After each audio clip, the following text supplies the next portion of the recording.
I just wanted to do a quick video because I'm seeing a trend that is really concerning for me. And I've been talking about this in a lot of the recent videos that I've done. Y'all know I've been talking about people like Darby and Gino, Jennings, more recently, Tiphani Montgomery, and the vitriol from a lot of people who follow these types of folks has been real in the comment section. And y'all know me, I'm not going to stop doing videos just because people give me negative feedback, because I know the reason why I'm doing these videos, which is I want to help people understand the gospel. I want people to be encouraged to do exactly what I'm doing, which is to learn the gospel, learn how to articulate it, learn theology, learn Christian apologetics, and spread that to your individual communities. There should be so many more YouTube channels doing this so that we as Christians can help equip each other and learn from each other and teach, people that we're going to church with and people who are in our families and things like that, what it is that we actually believe. So anyway, I said all that to say, y'all, we have been playing around way too much with false teachers. We'll say things like, eat the hay, leave the sticks, or chew the meat, spit out the bones. I understand the heart behind that, but the thing is, a lot of people don't even understand what some of y'all are chewing on is not meat. It's, it's vegan, it's paper, it's cardboard, but you're calling it meat because you don't really know what true meat is. And so I just kind of want to share my heart just for a few minutes here. Okay, go with me here, because deception is at an all-time high.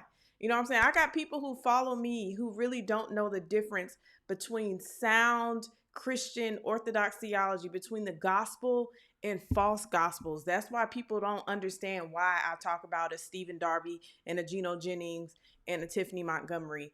The things that they are preaching, ultimately it leads people further away from the gospel.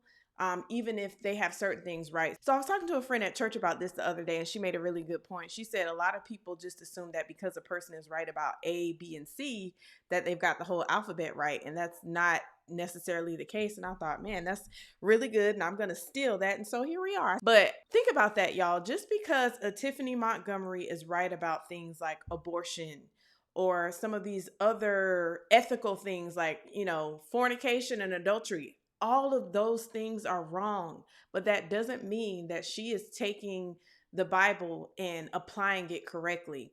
When she takes these Old Testament passages and attributes these things to herself, about like the prophet struck this person down or the prophet cursed this person, that's not our job as Christians to go out seeking to find out who we can curse. You know what I'm saying? Darby and Gino Jennings, I said this in a previous video, they have very different theological beliefs. Darby's no longer living. Gino Jennings is to this day still heavily against the Hebrew Israelite teaching. Darby taught Hebrew Israelism. I know a lot of y'all say, well, no, he didn't. He always rejected Hebrew Israelism. No, what he rejected was that brand of Hebrew Israelism. But if you look at the umbrella term, because Hebrew Israelism can look like a lot of different things. You got people yelling at folks on the side of the street, but then you have folks who identify as Hebrew Israelite, but who still go to what looks like a church. So they might sound kind of churchy or say some things that are kind of Christian, but then they still hold to this belief that Deuteronomy 28 is proof that descendants of the slave trade are the true Jews, right? Which is false doctrine. It's totally, you are taking the scripture out of context to try to prove something that is not true. It's just blatantly false, okay? So what is my point in saying all this? When it comes to really important things about the gospel, about how to read the Bible, how to interpret the scriptures, they don't have it right, okay? And if we as a church continue to drop the ball on discipleship, it's going to be very, very bad. It's already very bad, okay? Again, I don't want to see people who follow me also following heretics. So I said all that to say, y'all be careful out there. I'm going to definitely have to do more videos just talking about like the basics of Christianity, you guys, the basics of hermeneutics, things that were super helpful to me once I was exposed to them. So anyway, if you like this video, please give me a thumbs up. And I will talk more about some of the grievances I have with your Tiphani Montgomerys and Prophet Lavies and Darby's and Gino Jennings. Let's keep the conversation going. But y'all enjoy your day. Subscribe to the channel if you haven't already. Become a member if you like what I'm doing. And I'll catch y'all on the next video.